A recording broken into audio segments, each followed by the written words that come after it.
And Kayla Braxton is anxiously awaiting the bloodline to arrive, and wouldn't you know it, they pull up, and the members get out, minus Jay, and Reigns just blows past Kayla, and Heyman is calling it a cold-blooded question when she asks where Jay is, and they cannot confirm Jay's status with the group, and there will be a State of the Bloodline later tonight. So that began a 2-hour question of where is Jay Uso.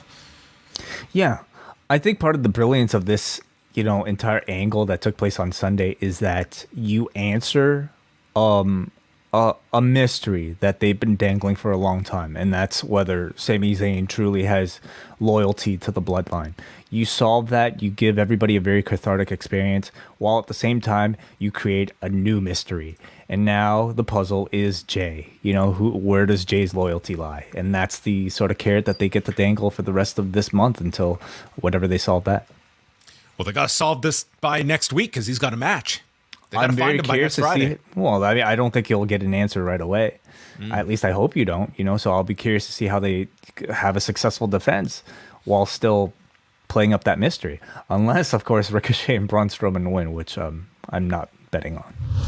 Heyman apologizes to Roman Reigns, says that Jay's phone just goes straight to voicemail. Always tough.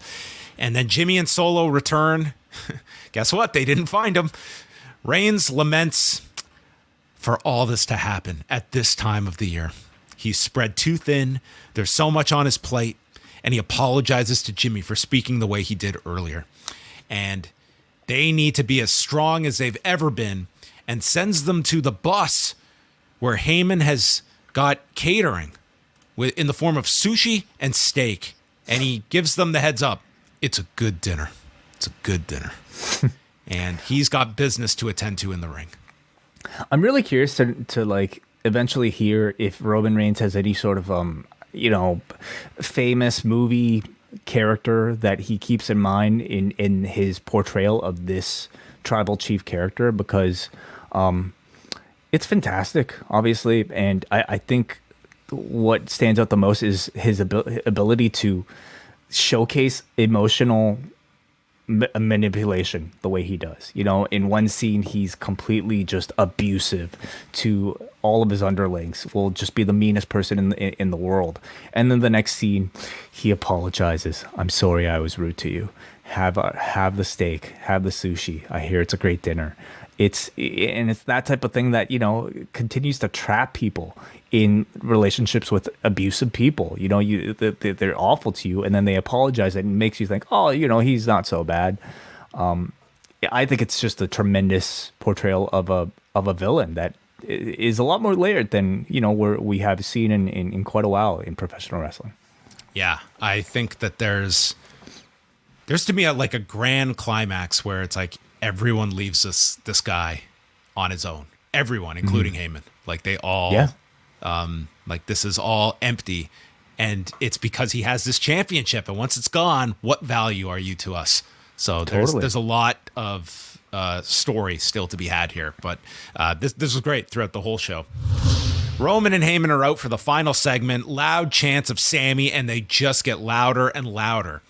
And Roman says he would rather talk about Cody Rhodes, who actually deserves his attention, and the fans boo this. I thought this was a really interesting line to insert, as it was pretty much opening the door for the audience to reject Cody because Sami is their chosen one.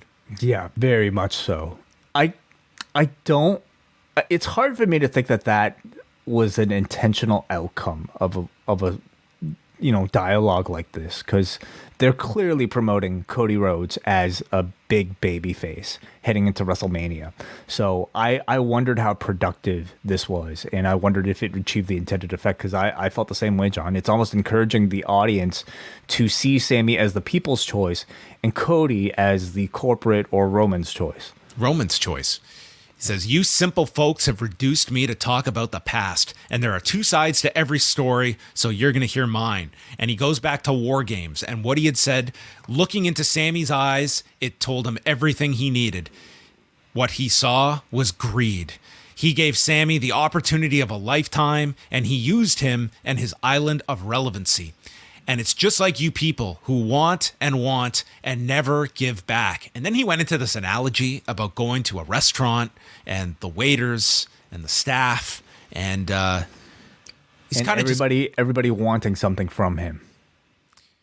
Yeah, which typically the restaurants you go to, you are going there to ask for things and pay for things, and they are waiting on you. I don't know, like what are they getting out of you at a restaurant?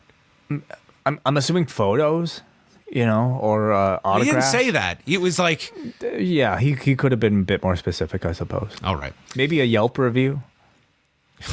They all want their stars. They all want their stars from me. So with that, Sami Zayn jumps Reigns while in a hoodie, and he's got his new shirt on. The place goes nuts for Sami. This is the only person they want to see on this show. And Reigns comes back with drilling him with knees and sends Zayn down to the canvas, and he calls on a chair that Heyman passes in, but Zayn spears Reigns, and then Reigns rolls away from a chair shot to the floor, and Zayn gets on the mic saying he never wanted anything from Roman until now. And I'm going to take it because I'm coming for the undisputed WWE Universal Championship. And with that, Jimmy appears, super kicks Zayn, Solo attacks with the Samoan spike, and they put the chair around Sami's neck. And as Solo goes for the hip attack, Roman stands in front and stops him. The crowd they want Jay. And Reigns gets into Sami's face saying, you broke up his bloodline. You broke up my family. So I'm going to destroy you in front of your family in Montreal. And that is how the show ends, with a super hot match for Elimination Chamber. That's going to be one of the, that crowd is going to be lit for this. It's going to be insane. And if tickets were already expensive to get, they just skyrocketed because this is the biggest possible match they could have put for that crowd into that building.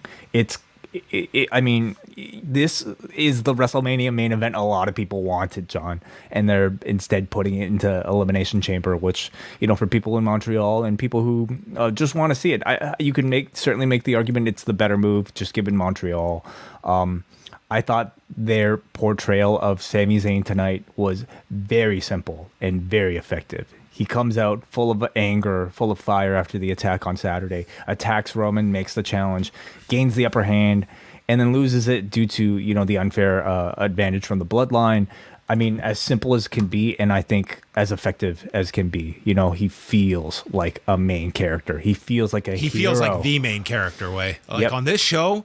And listen, I'm not saying like this is like this drastically better option than Cody. I think you've got two great options.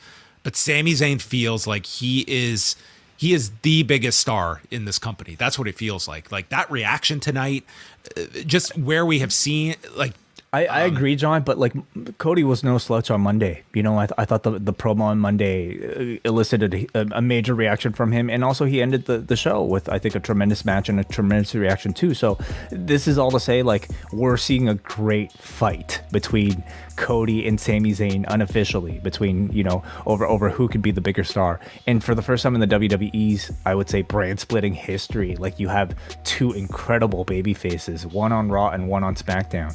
So it's been great so far, both for this week for both of them.